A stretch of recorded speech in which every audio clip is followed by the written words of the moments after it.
Alam Dao 9 pedang Hunyuan milik Master Tao Liu Yun hancur oleh gerakan Penatua Jinchan, dan wajahnya berubah sangat buruk. Namun, ia tidak menyerah dan mengakui kekalahan. Karena alam Dao 9 pedang yang telah kulatih selama bertahun-tahun tak mampu melawan musuh, aku hanya bisa mengandalkan kekuatan pedang Xiao Yao milik guru. Pedang ini adalah senjata suci, dan Taoisme yang terkandung di dalamnya dekat dengan asal-usul Dao Surgawi. Aku tak yakin dia masih bisa merebutnya. Gumam Taois Liu Yun dalam hatinya. Ia menarik napas dalam-dalam, dan mana, kesadaran ilahi, serta tubuh abadinya berubah menjadi untaian energi pedang yang tak terhitung jumlahnya, menyatu menjadi pedang Xiao Yao dan lenyap. Inilah seni mengubah tubuh seseorang menjadi pedang, sebuah teknik yang hampir bisa dilakukan oleh setiap kultivator pedang tingkat atas. Ini juga merupakan upaya terakhir bagi seorang kultivator pedang untuk melepaskan kekuatan tertinggi pedangnya. Sepertinya langkah ini akan menentukan hasilnya. Bisik Xiao Jianke, alisnya sedikit berkerut karena khawatir. Menggunakan teknik mengubah tubuh menjadi pedang, ia melepaskan kekuatan penuh seorang pendekar pedang dalam satu serangan. Setelah satu serangan, vitalitas pendekar pedang itu akan rusak parah. Jika ia tidak bisa menang, ia pasti akan kalah. Para dewa menahan napas, mengamati pemandangan itu dengan saksama. Namun, tetua jangkrik emas tetap tanpa ekspresi. Entah sedang mengalahkan musuh yang kuat dengan tenang atau menghadapi kekuatan magis lawan yang dahsyat, ekspresinya tetap tidak berubah. Hal ini membuat Xiao Yao Sword Immortal dan yang lainnya semakin curiga bahwa ia adalah tubuh jangkrik emas yang ditinggalkan oleh Tianjun. Pedang Xiao Yao menebas udara, dan retakan panjang langsung tercipta di antara langit dan bumi alam abadi Hongmeng. Retakan itu menelan seluruh panggung diskusi dan area ribuan mil di sekitarnya, termasuk Penatua Jinchan. Para dewa ketakutan. Pedang ini memiliki kekuatan untuk membelah seluruh alam abadi Hongmeng menjadi dua. Terlebih lagi, hanya Dewa Emas Hunyuan yang memegang pedang ini. Jika Dewa Surgawi seperti Dewa Pedang Xiao Yao sendiri yang memegang pedang ini, ia dapat dengan mudah menghancurkan seluruh alam abadi Hongmeng hanya dengan satu serangan. Taoisme Dewa Langit memang dahsyat. Kali ini, diskusi di antara para Dewa Langit baru menyentuh permukaan Taoisme Dewa Langit, tetapi kekuatannya sungguh luar biasa. Sepertinya memang ada jurang pemisah yang tak terjembatani antara kami, Dewa Emas, dan para Dewa Langit. Seorang Dewa Emas Daluo yang juga seorang kultivator pedang bergumam. Namun, pedang itu tidak membelah alam abadi Hongmeng menjadi dua. Anehnya, setelah pedang itu berlalu, retakan yang membelah langit dan bumi juga menghilang. Setelah pedang itu berlalu, langit dan bumi kembali ke keadaan semula, dan alam abadi Hongmeng tampak utuh. Mengapa tetua Jin Chan pergi? Teriak para dewa yang menyaksikan pertempuran. Mereka mendapati bahwa setelah serangan pedang itu, bukan hanya tetua Jin Chan yang menghilang, tetapi seluruh panggung diskusi pun lenyap begitu saja. Beberapa makhluk abadi mencoba merasakan aura Penatua Jin Chan, tetapi tidak dapat mendeteksinya sama sekali. Beberapa makhluk abadi tak dapat menahan diri untuk tidak terkejut. Mungkinkah Penatua Jin Chan yang sebelumnya tak terkalahkan telah terbasmi secara tak terlihat oleh pedang lawan, tubuh dan jiwanya hancur, dan auranya lenyap seketika. Teriakan kaget terdengar dari para dewa. Patriark Hongtian berkata dengan lantang, "Jangan panik. Pedang ini mengandung kekuatan batas yang sangat kuat. Dengan satu serangan, pedang ini dapat membuka batas baru." Serangan tadi telah membuka dunia di dalam pedang, dan Penatua Jinchan serta panggung diskusi pun terseret ke dalam dunia di dalam pedang. Aku yakin tak lama lagi Penatua Jinchan akan keluar dari dunia di dalam pedang. Dewa Pedang Xiao Yao mengangguk diam-diam. Penglihatan leluhur Hongtian memang tajam, langsung mengenali kekuatan Tao di dalam pedang Xiao Yao. Pedang Xiao Yao adalah salah satu dari 10 artefak ilahi, dengan kekuatan utamanya adalah pemisah batas. Saat membangun kembali pengadilan abadi kiamat, kapak penciptaan pertama kali digunakan untuk menghancurkan kekacauan, dan kemudian pedang Xiao Yao digunakan untuk memisahkan batas, membentuk banyak batas antara tiga alam surga dan bumi. Aku penasaran, berapa lama kita harus menunggu? Tanya Dewa Pedang Xiao Yao, jika tetua Jinchan tidak mampu menembus batas, apakah diskusi antar makhluk surgawi ini akan terus berlanjut seperti ini? Patriark Hongtian tersenyum tipis, tidak perlu menunggu terlalu lama. Kultivator tingkat tinggi sering bertarung berbulan-bulan atau bahkan bertahun-tahun untuk menentukan pemenang. Tentu saja, tidak ada waktu untuk terburu-buru dalam diskusi abadi surgawi ini. Bagaimana? Beri Penatua Jinchan waktu 1 jam. Jika dia tidak bisa menembus batas dalam waktu itu, bahkan kultivator dari pengadilan abadi kiamat pun akan menang. Oke, tunggu saja 1 jam. Xiao Yao Sword Immortal mengangguk setuju. Gumpalan energi pedang memancar dari pedang Xiao Yao, menyatu menjadi sosok manusia. Sosok itu perlahan-lahan menjelma menjadi wujud padat. Sosok itu tak lain adalah Guru Tao Liu Yun. Namun, vitalitasnya telah terkuras habis saat itu, dan kultivator manapun selevelnya kemungkinan besar akan mengalahkannya. Dengan kata lain, jika tetua Jinchan dapat menembus batas dalam waktu 1 jam, Guru Tao Liuyun niscaya akan kalah. Kunci kemenangan dalam pertempuran ini terletak pada kemampuan tetua Jinchan untuk menembus batas tepat waktu. Peri Es dan para dewa lainnya di pengadilan abadi kiamat sangat khawatir. Jika mereka kalah dalam kompetisi ini lagi, mereka akan berada dalam situasi yang sangat pasif. Peri Es mengirim pesan suara kepada Dewa Pedang Xiao Yao dan bertanya, "Rekan Taois Xiao Yao, bisakah dunia pedang ini menjebak tetua Jinchan selama 1 jam?" Sang Dewa Pedang Bebas dan Mudah menggelengkan kepalanya sedikit dan berkata, batas-batas yang diciptakan oleh pedang bebas dan mudah hanya dapat ditembus dengan menggunakan metode Dao yang terkandung di dalamnya. Jika aku sendiri yang menggunakan pedang bebas dan mudah, aku dapat menciptakan dunia-dunia kecil yang tak terhitung jumlahnya, menyebabkan tetua Jinchan tersesat di dalamnya dan tak pernah menemukan metode untuk menembus batas-batas itu. Namun, Taois Liuyun hanyalah seorang dewa emas primordial. Sangat jarang baginya untuk melepaskan kekuatan pedang bebas dan mudah. Batas-batas yang ia ciptakan di dalam pedang mengandung metode Dao yang relatif terbatas. Aku tidak yakin apakah batas-batas itu dapat direbut dan dihancurkan. Bagaimana pendapatmu tentang ini, Senior Jiuxian? Dewa Anggur menghela napas, asalkan itu adalah Taoisme seorang kultivator setingkat, kurasa tak ada yang tak bisa kurebut. Jika dia memiliki tubuh jangkrik emas milik kakak senior Tianjun, dia tak perlu waktu 1 jam. Kurasa dia bisa menembus alam hanya dengan sebatang dupa. Melihat sang dewa mabuk begitu pesimis, para dewa di pengadilan Dewa Kiamat pun tak kuasa menahan rasa khawatir mereka. Para dewa menunggu dalam diam. Beberapa kultivator, yang menguasai metode antarmuka spasial Tao, mencoba merasakan dunia misterius di dalam pedang, tetapi semua upaya mereka sia-sia. Dengan hasil kompetisi yang belum pasti, para dewa memiliki pemikiran mereka sendiri yang berbeda. Di sebuah lembah terpencil di alam abadi Hongmeng, puluhan juta mil jauhnya dari panggung diskusi Dao, di dalam sebuah gua kuno biasa, seorang pemuda sedang bermeditasi menyendiri. Saat pedang Xiao Yao membelah dunia alam abadi Hongmeng, pemuda itu seolah merasakan sesuatu, tiba-tiba membuka matanya dan sedikit mengernyit. Mereka benar-benar menggunakan pedang bebas dan mudah. Sepertinya diskusi antara para makhluk abadi ini akan sangat sengit. Gumam pemuda itu pelan, namun, karena mereka memiliki kemampuan untuk menggunakan pedang ini, mereka mungkin tidak akan kalah. Mungkin aku bahkan tidak perlu bergerak. Pemuda itu menunggu sejenak dengan tenang. Tak menyadari serangan kedua pedang bebas dan mudah, ia mengangguk lagi. Wu Ming pernah berkata bahwa di antara 10 senjata Dewa Agung, pedang bebas dan mudah menempati peringkat pertama dalam hal kekuatan serangan. Melawan seorang kultivator abadi emas, satu serangan ini sudah cukup. Tak perlu serangan kedua. Pemuda itu mengatur napasnya, lalu menutup mata dan melanjutkan meditasinya. Dupa waktu telah berlalu, dan para dewa masih menunggu dengan tenang. Master Tao Liuyun perlahan-lahan mengatur napasnya. Energi vitalnya yang rusak parah membutuhkan 100 tahun kultivasi yang tenang sebelum ia dapat kembali ke kondisi puncaknya sebelum kompetisi. Sedangkan untuk teknik Tao yang dicurinya, kemungkinan akan membutuhkan waktu lebih lama untuk mendapatkan kembali kendali. Peri Bing tiba-tiba berkata, jika tetua Jinchan adalah tubuh jangkrik emas Tianjun, kekuatannya pasti luar biasa. Mengapa Patriark Hongtian dan para dewa surgawi alam Daluo lainnya mengatur agar dia menjadi yang pertama bertarung? Dewa Pedang Xiao Yao merenung, mungkin ada beberapa alasan. Aku berspekulasi pertama, hal itu dapat menunjukkan keunggulan Dao para dewa abadi alam Daluo. Hanya satu orang saja dapat mengalahkan ke-10 kultivator yang dikirim oleh pengadilan abadi akhir zaman kita. Kedua, para dewa surgawi alam Daluo, termasuk 7 leluhur penciptaan, juga sangat tertarik dengan metode penyitaan ini. Semakin sering tetua jangkrik emas menyerang, semakin banyak kesempatan mereka untuk mengamati metode penyitaan ini. Kemungkinan lain adalah tubuh jangkrik emas ini dikendalikan dan disempurnakan oleh 7 leluhur penciptaan dan dewa surgawi alam Daluo lainnya. Mereka menggunakan kesempatan ini untuk membahas Dao dan memverifikasi penguasaan sejati Dao Tianjun Daozu, dewa surgawi kuno pertama.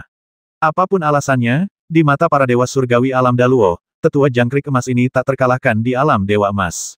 Metode penyitaan ini mungkin merupakan Dao tertinggi alam Daluo. Pada saat ini, sebuah suara tiba-tiba terdengar dari udara jalan surga itu tak terbatas dan tak berujung. Bagaimana mungkin para dewa mengklaim diri sebagai yang terbaik jika mereka belum mencapai jalan surga? Ketika para makhluk abadi di Istana Abadi Apokaliptik mendengar ini, mereka semua terkejut dan gembira. Wu Ming telah tiba. Peri Es menatap langit dan melihat energi ungu primordial di udara perlahan-lahan berkumpul menjadi sesosok muda, dan akhirnya berubah menjadi entitas fisik, yaitu Zhao Wuming. Pada saat ini, aura Zhao Wuming tertahan, aura keabadiannya tersembunyi. Di permukaan, ia tampak seperti manusia biasa. Jika seseorang hanya mengamatinya dengan kesadaran ilahi, ia hanya akan melihat gumpalan energi vital biasa, tak terbedakan dari energi ungu primordial di sekitarnya, seolah-olah tak ada aura atau kehidupan sama sekali. Namun, ia adalah makhluk abadi yang hidup. Jika para makhluk abadi itu tidak melihatnya dengan mata kepala sendiri, akan sulit bagi mereka untuk mempercayainya. Apakah rekan Daois Wuming telah memulihkan kultivasinya ke tingkat Dewa Surgawi? Tanya Dewa Pedang Bebas dan Mudah dengan heran. Zhao Wuming mengangguk pelan dan berkata sambil tersenyum setelah 1000 tahun berlatih keras, akhirnya aku mencapai beberapa hasil. Tepat sebelum kematianku, aku akhirnya memulihkan tingkat awal kultivasiku yang abadi. Meskipun Zhao Wuming juga seorang makhluk surgawi, ia memberikan perasaan yang sama sekali berbeda kepada para makhluk abadi lainnya. Ketika makhluk abadi lainnya muncul, mereka dapat dengan jelas merasakan aura mengerikan yang turun, menyebabkan hukum langit dan bumi di sekitarnya bergeser, seolah-olah hukum langit dan bumi tertentu dipengaruhi olehnya. Namun, kemunculan Zhao Wuming tidak meninggalkan sensasi tambahan bagi para makhluk abadi, bahkan tidak merasakan kehadirannya. Jika bukan karena pemuda ini, mereka pasti mengira itu hanya angin sepoi-sepoi. Sedangkan hukum langit dan bumi, tidak ada perubahan sama sekali. Patriark Hongtian memandang Zhao Wuming dan berkata, pantas saja Wuming, rekan abadi, tidak muncul. Ternyata dia sedang berlatih keras untuk memulihkan kultivasinya. Sekarang rekan abadi telah menjadi abadi surgawi tak terbatas, yang patut dirayakan. Tapi hanya saja dalam diskusi abadi surgawi ini, pengadilan abadi kiamat belum memenangkan satu pertandingan pun. Benarkah? Zhao Wuming tersenyum tipis. Saya ingin melihat seberapa hebat teknik Taois nomor 1 di alam Daluo yang baru saja kalian sebutkan, teman-teman abadi. Rekan Taois Xiao Yao, teman abadi manakah tetua Jinchan yang baru saja kalian sebutkan? Xiao Yao Sword Immortal mendesah pelan dan berkata, sampai jumpa lagi. Tak lama setelah Dewa Pedang Xiao Yao selesai berbicara, sebuah celah besar tiba-tiba muncul di antara langit dan bumi, seolah-olah seberkas cahaya pedang telah menembus langit. Di dalam celah tersebut, panggung diskusi perlahan muncul, bersama dengan Penatua Jinchan. Para dewa abadi dari alam Daluo bersorak-sorai. Beberapa, yang sebelumnya khawatir tentang kekalahan tetua Jinchan, kini menghela napas lega. Sebaliknya, ekspresi para dewa abadi di pengadilan abadi kiamat semakin serius. Melihat ini, Guru Tao Liuyun menghela napas pelan, merasa agak putus asa. Pada titik ini, ia tak berdaya untuk membalikkan keadaan. Sementara itu, tetua Jinchan, yang telah menembus batas, tetap tenang, seolah-olah tidak terjadi apa-apa. Apakah ini tetua Jinchan? Zhao Wuming mengamati dengan saksama dan bertanya, aku penasaran Taoisme macam apa yang dianutnya. Pedang yang baru saja dia gunakan untuk menembus batas ternyata sangat mirip dengan Taoisme pedang bebas dan mudah. Cara untuk merebutnya, kata Dewa Pedang Xiao Yao melalui transmisi suara kami menduga bahwa tetua jangkrik emas ini adalah tubuh jangkrik emas milik Tianjun. Metode perebutan Tianjun. Wajah Zhao Wuming sedikit berubah setelah mendengar ini. Sejak Zhao Wuming menguasai tekniknya, ia tak tertandingi di dunia. Jika masih ada makhluk abadi di alam semesta yang ditakuti Zhao Wuming, Tianjun pasti salah satunya. Pantas saja kita kalah. Zhao Wuming mengerutkan kening dan bergumam, bahkan tubuh jangkrik emas Tianjun pun dikirim untuk membahas Dao dan bertarung. Sepertinya para dewa dari alam Daluo bertekad untuk memenangkan perdebatan Dao Tianxian kali ini dan memaksa kita untuk menyerah membangun kembali pengadilan abadi kiamat atau meninggalkan dunia ini. Saat Zhao Wuming mengerutkan kening sambil berpikir, Penatua Jinchan mengeluarkan energi pedang tajam dan menyerang Taois Liuyun. Dewa Pedang Xiao Yao segera bertindak. Ia juga mengulurkan jarinya dan menjentikkannya. Aliran energi pedang menembus penghalang isolasi dan memblokir energi pedang Penatua Jinchan. Keduanya menghilang bersamaan. Tidak perlu bertarung lagi. Kita menyerah. Xiao Yao Sword Immortal mendesah. Master Tao Liuyun sudah menderita luka parah, dan dia tidak ingin muridnya menderita luka serius lagi. Guru Tao Liuyun kembali ke penghalang isolasi dan dengan hormat mempersembahkan pedang Xiao Yao kepada Dewa Pedang Xiao Yao dengan kedua tangannya. Ia menundukkan kepalanya dan berkata, muridku tidak berguna dan telah menjatuhkan reputasi guruku. Jangan salahkan dirimu. Dewa Pedang Xiao Yao menyimpan pedang Xiao Yao dan berkata dengan nada menghibur, kau telah melakukannya dengan sangat baik. Meskipun kau kalah, setidaknya kau telah menguji metodenya dalam merebut. Dia hanya bisa merebut Taoisme tingkat Dewa Emas Hunyuan. Dia tidak bisa merebut Taoisme sejati dari Dewa Surgawi, seperti Taoisme yang terkandung dalam artefak surgawi. Peri Es berkata kepada Zhao Wuming, Wuming, kau datang di waktu yang tepat. Bagaimana kita harus menanggapi metode perebutan kekuasaan tetua Jinchan? Zhao Wuming merenung sejenak dan berkata, untuk menghadapi cara merebut, aku khawatir aku hanya bisa meminta rekan Daois Li untuk bertindak. Dewa Pedang Xiao Yao menggelengkan kepalanya dan berkata, kita punya kesepakatan dengan para dewa dari alam Daluo. Setelah daftar kultivator yang berpartisipasi diputuskan, daftar itu tidak bisa diubah, dan urutannya tidak bisa diubah. Rekan Daois Li akan menjadi yang terakhir bertindak. Yang akan bertarung selanjutnya adalah rekan Daois Raja Naga Ungu dan Biru dari klan Naga. Zhao Wuming mengangguk pelan. Ia merenung sejenak, lalu berkata kepada Raja Naga Ungu dan Hijau, rekan Daois Ziking, dalam hal kekuatan tubuh abadi, tubuh naga sejati adalah yang terkuat di antara semua roh sejati di dunia. Jika tetua Jinchan menguasai seni merebut, ia dapat merebut prinsip-prinsip Daois yang dipahami oleh para kultivator setingkat, tetapi saya khawatir ia tidak dapat merebut kekuatan suci tubuh naga sejati. Selama pertempuran, jika rekan Daois Ziking dapat menyalurkan semua kekuatan magisnya ke dalam tubuh naga sejati dan bertarung dengan kekuatan naga sejati, ia mungkin masih memiliki peluang untuk menang. Bing Feng berkata, bagus sekali. Dewa ini juga berpikir begitu. Dalam hal kekuatan naga sejati, Ziking tidak kalah dari dewa ini. Tetua Jinchan ini mungkin tidak terkalahkan. Kurung buka tanda tanya kurung tutup. Kalau begitu, aku akan berusaha sebaik mungkin. Raja Naga Ungu dan Hijau setuju, lalu terbang keluar dari jeruji isolasi dan menuju ke platform diskusi. Kumohon, Tetua Jinchan masih membungkuk ringan. Meskipun ia telah mengalahkan 3 musuh kuat berturut-turut, ekspresinya tetap sama, seolah-olah hal-hal ini tidak pernah terjadi. Tolong, Raja Naga Ungu Biru langsung berubah menjadi naga biru raksasa bercakar 5 dengan panjang 1000 kaki dalam kilatan cahaya biru. Lapisan cahaya biru, seperti riak air, menyinari sisik naga biru itu. Setelah diamati lebih dekat, terungkaplah pola-pola langit misterius. Rune alami ini, yang merupakan bawaan naga sejati, juga dikenal sebagai pola naga. Tanduk naga biru itu juga ditutupi lingkaran pola naga ungu emas, memberinya rona ungu emas. Tetua Jinchan menatap King Long dengan tenang. Kali ini, dia tidak menggunakan harta peri Yu Chan Rui. Tubuh naga sejati adalah daging naga sejati, bukan dao langit dan bumi yang telah dipahami, juga bukan ranah dao. Tubuh itu tidak dapat direnggut dengan cara direbut. Satu-satunya cara untuk merebut daging orang lain adalah dengan merebutnya dengan roh, tetapi ini sangat berbahaya. Begitu penyitaan terjadi, itu adalah pertarungan hidup atau mati, dan hanya satu yang bisa bertahan hidup. Ketika Raja Naga Ungu Hijau berkultivasi hingga tingkat ini, jiwa dan tubuh naga sejatinya telah lama tak terpisahkan. Untuk mengambil alih tubuh naga sejatinya, hanya makhluk dengan kultivasi yang lebih tinggi darinya di klan naga yang dapat melakukannya. Bahkan jika Tetua Jinchan memiliki kekuatan magis yang kuat, ia tidak akan mampu mengambil alih tubuh naga sejatinya. Setelah wujud naga sejati Raja Naga Biru Ungu muncul, energi langit dan bumi di sekitarnya berkumpul menjadi awan ungu, mengelilingi naga biru. Angin mengikuti harimau, awan mengikuti naga. Ini bukanlah teknik Tao yang digunakan oleh Raja Naga Biru Ungu, melainkan kekuatan magis bawaan dari wujud naga sejatinya untuk menarik energi langit dan bumi. Terbungkus awan abadi, naga Azure mencabik kehampaan dengan cakar depannya. Ia menghilang ke celah-celah kehampaan, lalu muncul dari kehampaan di belakang Tetua Jinchan dan menerkam langsung ke arahnya dengan cakar dan taringnya yang terbuka. Ini juga merupakan anugerah tubuh naga sejati. Dengan berkultivasi hingga tingkat Raja Naga Ungu dan Biru, seseorang dapat dengan bebas menjelajahi berbagai alam hanya dengan tubuh naganya, hampir tanpa batasan.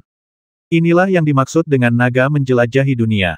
Namun, untuk melampaui 1000 dunia agung dan keluar dari alam Daluo, seseorang harus terus meningkatkan kultivasinya.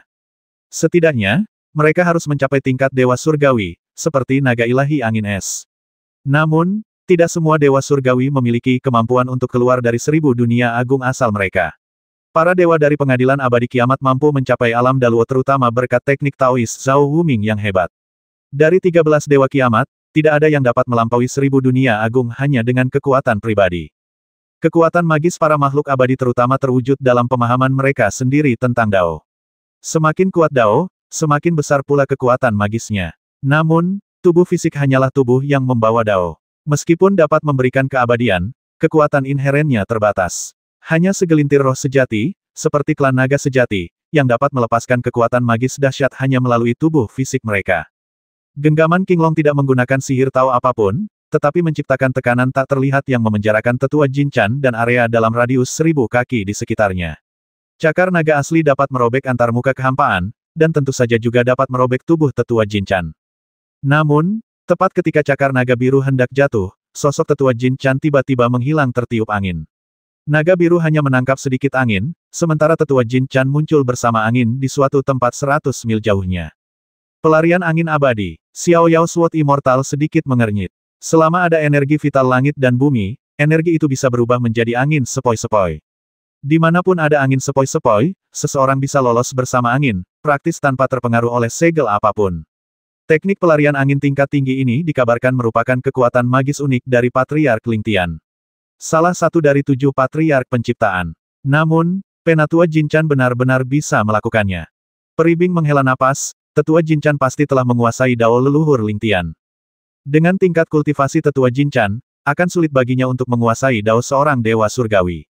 Namun, jika seorang Dewa Surgawi bekerja sama secara aktif, ia mungkin bisa menguasai beberapa kekuatan magis dan Dao setingkat Dewa Surgawi. Tampaknya 7 leluhur penciptaan dan Dewa Surgawi lainnya dari alam Daluo sangat mementingkan diskusi Dewa Surgawi ini dan telah melakukan persiapan yang matang. Tetua Jinchan ini tidak hanya menguasai metode penguasaan, tetapi juga telah menguasai beberapa Dao Dewa Surgawi sebelumnya. Zhao Wuming mengangguk dengan sungguh-sungguh, Penatua Jinchan ini menguasai teknik melarikan diri dari angin abadi. Sehebat apapun tubuh naga sejati Raja Naga Biru Ungu, aku khawatir dia tidak bisa mendekatinya atau melukainya sedikitpun. Dalam debat Dao ini, Penatua Jinchan sudah tak terkalahkan. Metode perebutan ini sungguh ampuh.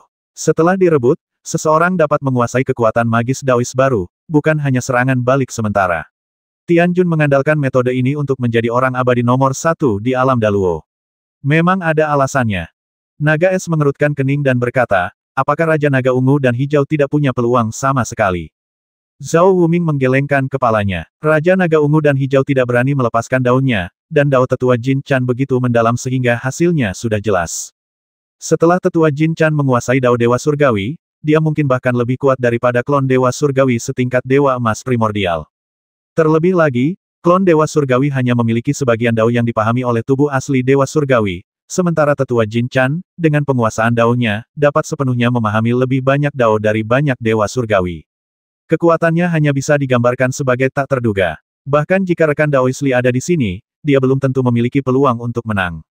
Kemenangan Tetua Jinchan tergantung pada kapan dia bersedia melepaskan pukulan yang menentukan. Saat Zhao Wuming menyelesaikan kata-katanya, Penatua Jinchan tiba-tiba mengeluarkan kepulan kabut putih keabu-abuan. Saat kabut abu-abu itu muncul, suhu di sekitarnya turun drastis, dan gelombang energi dingin meresap ke dalam tubuh semua kultivator di dekatnya. Bahkan penghalang yang diaktifkan oleh makhluk surgawi itu pun tak mampu menghentikan penetrasi kekuatan es ini. Para makhluk abadi yang menyaksikan pertempuran merasakan dinginnya menembus tubuh mereka, pembuluh darah mereka seakan membeku. Beberapa kultivator bahkan merasakan lapisan es terbentuk di tubuh mereka.